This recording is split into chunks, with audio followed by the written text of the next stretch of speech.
Let me start by saying, without a sanctions regime, none of these things will work. If people can get away, or governments like Israel can get away with what they do and not be taken into account, then why should they do anything that meets the requirements of the international community? So before any steps can be taken, whether it is on the issues of two states or issue of elections or issue of security or whatever you want, humanitarian aid, etc., there is not going to be any success for that unless Israel can be sanctioned for not agreeing to the world community's requirements. We heard from the Americans, we heard from the Europeans, we heard from the Arabs and the Muslims, and everybody is talking of doing things, but no steps to implement what should be done. So that is, I think, a precondition for any effective means by which any meaningful resolution can be brought to the table.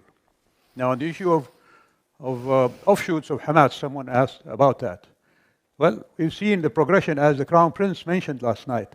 There was Al-Qaeda, then the ISIS, then other offshoots of that, and now we're still having those offshoots operating. ISIS has not stopped, whether it is in Africa or in other places.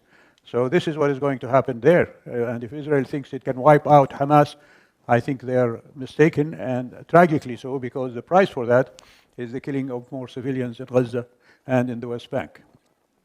When I talked about equal security for both, Mr. Emmett, I meant that. I meant there have to be guarantees by the world community, not just to Israel's security. And the equation is not also just considering Israeli security in return for Palestinian rights, etc. But that security has to be encompassing of the Palestinian people to prevent such attacks on them as is happening across the board now in both the West Bank and Gaza.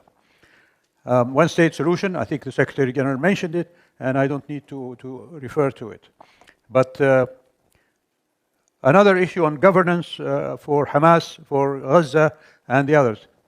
I have been calling for many years that the Palestinians have to put their house in order. And the only thing that can happen there, I don't know if any of you remember, in 2006, Saudi Arabia brokered an agreement between then Hamas and Fatah in the holy city of Mecca. Unfortunately, Hamas abrogated that agreement. So the governance, I think, can be worked on by the important and existing international organizations like the United Nations and the OIC and the Arab League jointly to provide whatever is needed, not just in Gaza, but also in the West Bank.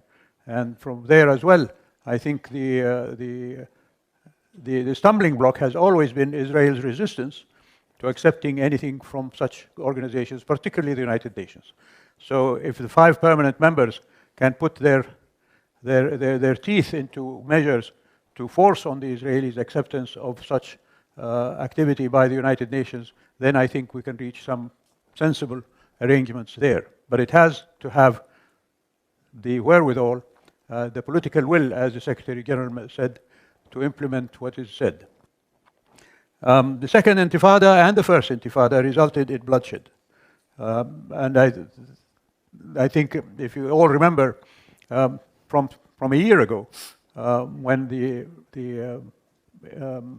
Israeli government began its assaults on Jerusalem and on other places in the West Bank, the arrest of Palestinians, the attacks on homes, the demolition of homes, etc., there was talk that there might be a third intifada.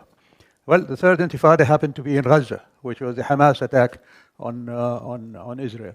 And so that is going to continue as an option. And I think, as I said, you have to deal with it with effective measures and not simply by talking about it. Iran proxies attacking Western interests. They've been doing that even before October 7th. And as we've seen since October 7th, both Hezbollah in Lebanon and even Khamenei and Abdullahian shying away from committing to helping, between quotation marks, Hamas in its defense against Israeli assault. So I don't expect that there will be any expansion of the role of Iran in supporting Hamas. They've already done their job. They've supported Hamas over the past few years. The irony here, of course, is that Israel has been supporting Hamas. Our neighboring state, Qatar, has been sending money to Gaza, and it was Israeli banks that was allowing that money to get to Hamas, without anybody accounting for that, where that money is going and who's going to receive it, etc., etc. So if you all are looking for someone to blame for what happened in Gaza, I think we can equally say that Israel is to blame for that. And particularly Mr. Netanyahu, in his arrogance and in his blindness to the reality, he thought that he was outsmarting everybody. So, alas, he's been proven wrong, and he's had his comeuppance. I just hope that the Israeli public will not put him back in office, or will not choose someone even more awful than he is if there is an election in Israel. And we still have to see and wait if there is going to be an election in Israel. These are, I think, the points that I would like to address in my answer to the various questions. Thank you very much.